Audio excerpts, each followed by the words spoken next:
Oi pessoal, bom dia. Para quem não me conhece, eu sou o Alan. No vídeo de hoje, finalmente, né? Chegamos no episódio 500. Muita gente especulou, tentaram adivinhar. Confesso que por muito tempo eu quis gravar sobre o Gears of War, que é um jogo que eu gosto muito, né? Mas ele, além de não ver mesa há muito tempo, eu não acho que ele é um jogo que ele já foi superado, mas eu acho que ele é uma adaptação, né, de algo, não algo realmente original. Então, o jogo que eu estou trazendo hoje aqui é um jogo que ele incrível, assim, sabe, como ele me impressionou em todos os aspectos, porque além dele ser muito bonito visualmente, né, ele é um jogo extremamente pesado, não na mecânica, a mecânica realmente é pesada, mas ele é pesado na maneira de jogar, ele é denso, ele é um jogo com muitas camadas estratégicas, então ele é um jogo que muita gente deixou passar, né? Ainda está se mantendo um pouco afastado dele pelo preço, né? Que na época ele saiu com valor alto, mas ele foi vendido aí durante um bom tempo com um valor muito bom, sim, muito bom. Então, se você procurar, acho que você ainda acha por esse valor muito bom, mas principalmente pelo jogo que ele entrega, porque eu acho que ele é de uma categoria no Brasil que não é muito explorada, que são os heavy games mesmo, né? Nós não temos muitos títulos aqui no Brasil, nós temos, né? Como Kanban, por exemplo, jogos do Vital, né? São jogos heavy, mas não é uma unanimidade no Brasil, e até hoje eu não tinha dedicado um episódio a cada 50 de fato, né? Teve o Lisboa, lá atrás, quando eu gravei o episódio, mas também dediquei pouco. Então, esse vídeo vai ser um pouco grande, sem muita enrolação, não dá pra falar desse jogo muito rápido. Vamos falar do... tem que ir pro lado aqui, ó. Feudum, ou Feudum, né? O Feudum, ele é do Mark Swanson. Lá fora ele é da Oddbird. Aqui no Brasil ele veio pela Ludofy. E a versão que a Ludofy lançou é uma versão multilanguage, né? Acho que ela tá em francês, russo e português do Brasil. Ele coloca aqui de 2 a 5 jogadores com as expansões, né? Esse jogo ele tem uma série de expansões, dá para jogar de 1 até 6, né? E eu confesso que após ter jogado algumas partidas do Feudum, eu quero muito adquirir uma Big Box dele, aquela que vem tudo, porque esse jogo aqui eu tô assim, extremamente encantado com esse jogo. Ele coloca a idade acima de 14 anos, eu colocaria até mais, tá? Acho que a idade a partir dos 40, porque você falou, né? Não é que ele é extremamente complexo de regras, mas ele é complexo de jogar bem, que é diferente. Ele coloca aí de 80 a 180 minutos, esquece, é muito mais que isso, tá? Uma partida de Feudum, assim, se jogarem 4 pessoas, que eu acho que é o número ideal de jogar nele, todo mundo sabendo, 3, 4 horas de jogo, tá? Mas a primeira partida, pode jogar, pode jogar. O que vem no Feudum, né? Vou mostrar a caixa como um todo aqui, peraí que já abri um saquinho. Eu gosto de deixar o setup dos jogadores separadinhos, mas só mostrar o fundo da caixa. Aqui, ó. Então aqui você tem o fundo da caixa, onde tem a arte com o monstro. Né? Aí nós temos aqui o fundo dela também, né? Parte de trás. Nós temos o mapa, que é um mapa colossal. Acho que eu não vou conseguir mostrar esse mapa todo aqui para vocês. Primeiro porque ele não vai caber no vídeo mesmo, tá? Olha aqui, ó. Vou até afastar um pouco, só para vocês terem uma ideia. Quando eu começar a falar sobre as mecânicas do jogo, eu aproximo ele para vocês verem em maiores detalhes. Aí nós temos ajudas de jogador, né? Deixa eu ver que língua que eu estou mostrando aqui. Bom, sei lá que língua que é, mas aqui são essa ajuda aqui, ela explica, né? Deixa eu ver se eu acho em português que é melhor, né? Aqui, ó, pronto. Então nós temos aqui a parte da ajuda, né, onde ele explica as cartas de ação do jogo, e aqui a parte de trás, onde ele explica as guildas. Tá? As guildas é uma coisa que afasta muita gente desse jogo, porque você tem 6 guildas, né, em volta do tabuleiro e cada uma tem 3 ações. Então, teoricamente falando, você tem 18 ações em volta do tabuleiro. Só que elas funcionam num sistema cíclico, muito bom. Então, quando você entende isso, que essa guilda influencia essa, que influencia essa, que influencia essa, que influencia essa, que influencia essa, influencia essa, e aí entra na sua cabeça, entendeu? Mas na primeira leitura do manual e na sua primeira jogatina com ele, principalmente isso vai te ferver o cérebro, não é pouco, é muito, mas depois que isso entra, ele flui numa boa. Aí você vai ter componentes dos jogadores, né? Os componentes, eles são cartas de ação. Vou só pegar aqui as minhas, eu deixei até com um sleeve na cor mesmo dos componentes do jogador. Então você vai ter os componentes e você vai ter essa espécie de dados, né? Que na verdade não são dados, né? Cada uma é uma das faces dos trabalhadores que você vai ter no jogo. Então aqui o alquimista, aqui o clérigo, né? Aqui a parte da realeza, aqui a parte do guerreiro e assim por diante, beleza? Aí cada jogador também tem a sua bolsa de dinheiro, né, que é a sua bagzinha, que ela serve para fazer algumas ações no jogo, para potencializar ações. Você vai ter uma série de marcadores de influência, né, e os cubinhos para você marcar coisas. Você vai ter um na cor de cada jogador, não vou mostrar todas, tá, para não perder tanto tempo. Aqui você vai ter os tokens de localidades, ok? Do tabuleiro, né? Então você, a grosso modo, deixa eu só pegar alguns aqui para exemplificar e ficar fácil. Vamos dar um exemplo aqui, ó. Eu tenho aqui uma cidade, né? Um tokenzinho de cidade.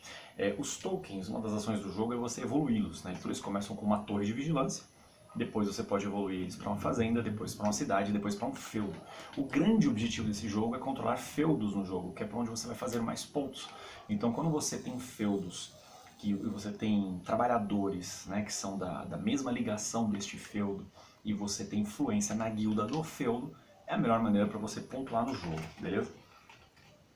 Ele é um jogo difícil de explicar, tá, gente? Assim, ele não é tão difícil de jogar, mas é difícil de explicar. Aí você vai ter aqui os prêmios de era, né, que sempre que você abrir um, você vai ganhar o que está aqui atrás. Eles também são gateways do jogo para você avançar as eras, né, dentro da partida. Você vai ter os tokens de embarcações, né, aqui é um navio. Na edição de luxo do jogo, isso aqui são miniaturas lindas, uma mais bonita que a outra. Aqui o token do submarino e assim por diante. Esses tokens eles servem para você se movimentar durante o jogo. Quando eu for explicar sobre as cartas de ações, isso vai ficar mais claro. Aqui os goods do jogo, né, que você vai ter salitre, comida, enfim, todos eles. Aqui os monstros, né, que nós temos o monstro rei e a serpente marinha. Aqui, ó. E o outro. Na versão básica do jogo você não usa nenhum dos dois, mas jogando com as versões das regras avançadas, ou seja, jogue com a regra avançada, você vai utilizar eles durante a partida. Eles, a grosso modo, eles servem para ajudar nos combates. Aqui você tem marcadores de alvo, marcadores de realeza, que são esses marcadores vermelhinhos, os marcadores de esqueci o nome, né? Terço. Enfim, da parte da religião do jogo. Ok? Aqui marcador de primeiro jogador, de passagens e um marcadorzinho de era. E por último, não menos importante, as cartas dos requisitos reais aqui, né? É como se fosse não vou dizer quests para você fazer durante o jogo, mas são critérios de endgame. Quando você faz isso, você pontua. Então, por exemplo, se você estiver dominando essas regiões e conseguir colocar um símbolo real aqui, você vai pontuar isso aqui. Né? Aqui, ó, deixa eu pegar um outro aqui. Aqui, ó, um outro de uma outra região e assim por diante, tá? Tem um aqui também que é de matar os monstros aqui, né? Ó, se você conseguir derrubar o monstro, tiver o marcador de selo real e por aí vai, beleza? Então, qual que é a ideia, né, no Feudum? Você vai ter as guias, as guildas. Eu tenho também os itens do Kickstarter aqui, mas eu não vou mostrar, tá? Você vai ter as guildas, né? Então aqui é a guilda do fazendeiro, aqui é a guilda do comerciante, aqui é a guilda do alquimista. As guildas, de um modo geral, assim, quando você cria influência no tabuleiro, o que é criar influência no tabuleiro? Se eu tenho um trabalhador da guilda em questão, né, se eu coloco um trabalhador fazendeiro, a partir do momento que eu coloco ele no jogo, né, no início do jogo, cada pessoa vai escolher um trabalhador para colocar próximo de um dos pontos iniciais do tabuleiro. Quando você faz isso, você já está ganhando ponto da guilda, tá? Porque os critérios para você ter ponto na guilda é você ter trabalhador, né, da guilda específico. Então, por exemplo, se eu tiver 3 fazendeiros, eu vou ter 3 pontos na guilda e o feudo, né, referente a ela. Então, sempre que eu tiver pontos na guilda, né, então isso aqui são as posições. Então, aqui é o líder da guilda, aqui quem vem na sequência aqui é o capitão e aqui o servo. A questão é que cada um deles tem uma ação diferente de acordo com a posição, tá? Então, de acordo com a sua posição, é o que você pode fazer na guilda. Então, assim, você tem uma ação que é básica para todo mundo, que é o negociar, né? Todo mundo pode negociar com as guildas, funciona de uma maneira. E quem é líder da guilda e quem é o capitão tem 2 ações exclusivas. Eu não vou explicar todas elas, senão o vídeo vai ficar infinito. Estou explicando só o core do jogo, tá? Então aqui você vai ter a guilda do fazendeiro, né? Você pode colocar os... não é conto, eu não estou lembrando a palavra lá. Do negócio do terço aqui em cima, que é para potencializar essa ação. E muitas das coisas que você negocia aqui alimentam aqui. Tá? Então aqui é onde você vai poder comprar goods, negociar e coisas do tipo. E muitas das coisas que você faz aqui, você movimenta para cá. Por isso que eu falei que o negócio é cíclico. Aqui é a guilda do alquimista, né, que serve para você fazer os veículos do jogo, que eles ficam aqui, né, e você tem uma série de outras ações. Então aqui, ó, a iconografia desse jogo, no primeiro momento ela não ajuda muito, mas depois que você entende fica tudo muito fácil. Então aqui é salitre, aqui é a comida, né, aliás, aqui é a comida. Pela cor dos tokens é onde você vai colocar eles no tabuleiro. Aqui onde você pode fazer os barris, que influenciam na guilda do cavaleiro. Aqui os custos para você fazer as embarcações. E aqui as ações de acordo com a sua posição. Quando você vai para o outro lado do tabuleiro, né, aqui é diretamente inverso nesse aqui, que seria o de frente, aí você tem aqui a guilda do cavaleiro, que você vai enchendo ela de acordo com a sua posição e a ação que você fez, onde você vai colocar os seus tokens de status. E aqui você vai influenciar a guilda da realeza. Aqui você adquire selos reais, que servem para você cumprir as cartas e outras coisas no jogo, tá? E aqui a guilda do monge, que também te ajuda no deslocamento durante o jogo e também ajuda você a pontuar lá do outro lado, que é melhorar a ação dos galos, galinhas, sei lá o que. Então vamos só pegar aqui, ó, para falar bem brevemente sobre as ações do jogo, né? Como é que elas funcionam. Então, por exemplo, aqui, né? Se eu tenho influenciar, né? Como é que é influenciar? Quando eu escolho a carta de influenciar, você vai ter 11 cartas de ação, tá? Então, na sua vez durante o jogo, você vai selecionar 4 cartas, né? Fechado, vai manter fechado. Todo mundo abre e vai resolvendo na ordem do turno. Então, de acordo com a leitura da mesa, é muito importante você escolher a carta do jeito certo. Porque até para se defender bem aqui, você tem que escolher uma carta. Então, tem algumas ações que elas são meio óbvias, né? Se você estiver lendo bem o jogo, tá? Então aqui, por exemplo, influenciar é eu colocar um marcador de influência meu em uma das localidades do tabuleiro, tá? E aqui, a versão avançada dele, né, é quando eu tiver o comerciante, eu já coloco diretamente como não é senhor feudal, outra palavra, tipo, como chefe do local, tá? Só que aí qual é a questão? Quando eu chego primeiro, eu coloco, beleza, eu mando naquele local. Se eu colocar um outro token meu, aí vai virar meu servo. E se uma outra pessoa chegar, né, ela vai ser tipo um ajudante, capataz, esculacho, enfim. Só que você pode tirar isso, né? Então, a maneira como você coloca nesse jogo é muito importante, nessa ação de influenciar. Aí aqui, ó, a segunda ação, que é o explorar, né? O explorar basicamente, é isso mesmo? O explorar aqui, ó. Que é basicamente para você pegar a carta, né, de acordo com o que você tem. Então, se eu tenho um token de influência previamente colocado numa torre, eu posso pegar 2 cartas de escritura real e ficar com uma. E aqui é a versão avançada, tá? Aí depois aqui a guilda, né, que é para você fazer as ações das guildas, que é aquilo que eu falei agora há pouco. Então você vai escolher isso aqui e vai interagir com a guilda de acordo com a sua posição dentro dela. Então se você não tem posição, você pode negociar com a guilda, que é isso aqui. Se você é capitão ou comandante, né, ou chefe, aí você vai negociar lá. E aqui, a ação avançada dela. Depois você vai ter aqui, ó, o conquistar, que significa para batalhar no jogo. Aí ele mostra, né, o fator monstros, como é que eles influenciam a batalha. Depois aqui, ó, que é o migrar, né? Migrar o que é? Você tanto colocar um worker ou tirar um worker do tabuleiro, né? Então para colocar eu pago uma comida, para tirar eu não faço nada, beleza? Aí depois aqui, ó, é o harvest, né, que é a colheita. A colheita basicamente é assim, quando você tem um marcador de fazenda no tabuleiro, né, ele vai gerar goods que você vai tirar da sacolinha, né, vai tirar aleatório. Então quando você faz o harvest aqui, ó, é de acordo com a quantidade que você tem. Já disse, eu estou tentando explicar da maneira mais breve possível para vocês terem uma ideia do que é o jogo, porque é muito mais do que isso aqui que eu estou falando. Depois aqui o improve, que é para você melhorar, né, ó. Então você vai, primeiro, se você estiver nesse estágio, né, você pega ele como uma torre de observação e vai mudar para uma fazenda. Então você vai pagar uma madeira, depois de uma fazenda para uma cidade, depois de uma cidade para um feudo, e aqui o que é necessário para fazer essa melhoria. Defender, que é basicamente para você deixar a ação de defesa aberta, né, ela é uma ação de resposta, na verdade, para você se defender de um ataque, ela vai te dar bônus nisso. Mover, você vai se mover no tabuleiro de acordo com a quantidade de workers. Então se você tem um worker, você faz um movimento. Se você tem 2, você pode fazer 2. Pode fazer dois movimentos com um, com cada e assim por diante. Se tem 3 movimentos, dividindo da mesma maneira como você bem entende. E aqui também na ação avançada, você tem uma trilha no alto do tabuleiro, que é a grande jornada.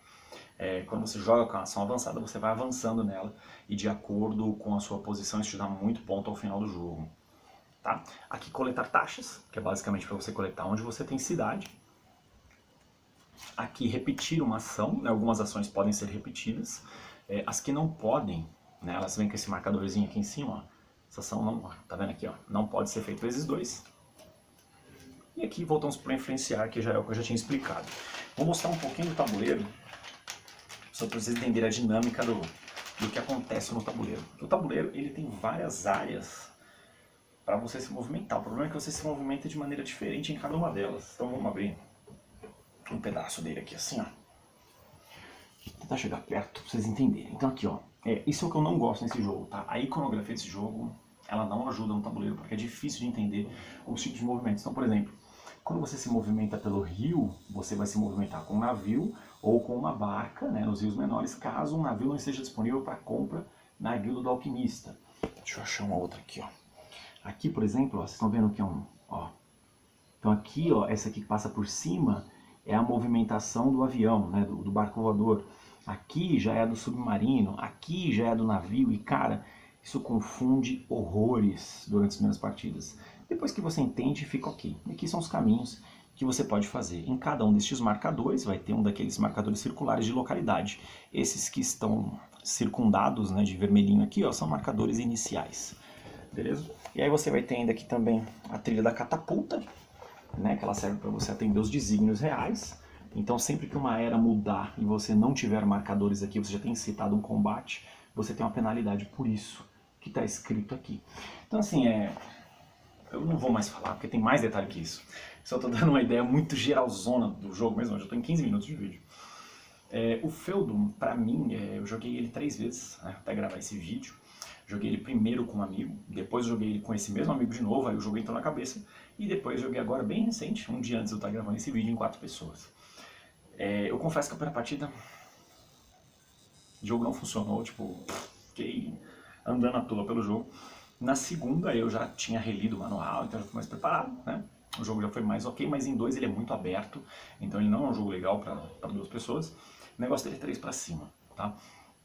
E em 4 pessoas ele funciona lindamente bem. Então aí você vê a profundidade do jogo e foi legal que todo mundo na mesa sabia jogar. Então o jogo transcorreu de uma forma muito fluida, muito boa, sem AP, assim, sabe? A galera jogando muito bem. Por que eu decidi dedicar o episódio 500 pro Feudum, né? Pro Feudum? Porque ele é um grande jogo. Ele é um grande jogo que muita gente está deixando passar porque ele não teve hype, né? Ele teve hype pela embalagem, pelo produto, né? Pela beleza do jogo e tal, mas pelo jogo eu vejo pouquíssimas pessoas falarem. Tem alguns vídeos dele na internet, né? Um dos que eu mais recomendo para vocês assimilarem o jogo e até aprender mesmo, é do meu amigo lá do canal do Johnny on the Table, né? Ele fez um vídeo chamado Eurotraining, né? Feudum, onde ele explica todas as ações do jogo, tintim por tintim. Super aconselho, você vai entender o jogo lá numa boa, mas veja 2 vezes. Não porque ele explica mal, é porque o jogo realmente tem muita densidade, né? Que eu tô só falando brevemente sobre o jogo. Mas eu acho que em português é só esse vídeo mesmo, né? Assim, vídeo bom, né? Pra você assistir e entender como é que funciona o jogo. Então assim, pra você que gosta de jogos pesados, você que gosta de Vital Lacerda, você que gosta de Rosenberg na velha escola, né? O Feld na boa fase, jogos muito intrincados, complexos, dá uma chance pro Feudum, sabe? Dá uma chance pro Feudum, pega ele com seu lojista preferido, ou vá jogar com um amigo, ou pega aquele amigo que comprou ele só porque estava em promoção, faz ele tirar da prateleira, colocar na mesa e jogar, porque ele é um baita jogo bom. Mas, já deixo muito claro, ele não é um jogo para todo mundo. Ele é um jogo muito pesado na densidade do jogo, não das regras, beleza? Então, super dica aqui, super recomendado. O Feudum para Heavy Super Gamers, tá? Meu, jogaço aqui, mais do que merece um episódio 500. Se você gostou do vídeo, se você gostou do jogo, aproveita e pegue lá na Playeasy, lá com seus amigos na Pedro Táxi, na região da Paulista, beleza? Volta e meia eu vejo o Feudum lá sempre com um ótimo preço. Críticas, comentários, sugestões, sempre bem-vindos mais uma vez. Aquele abraço.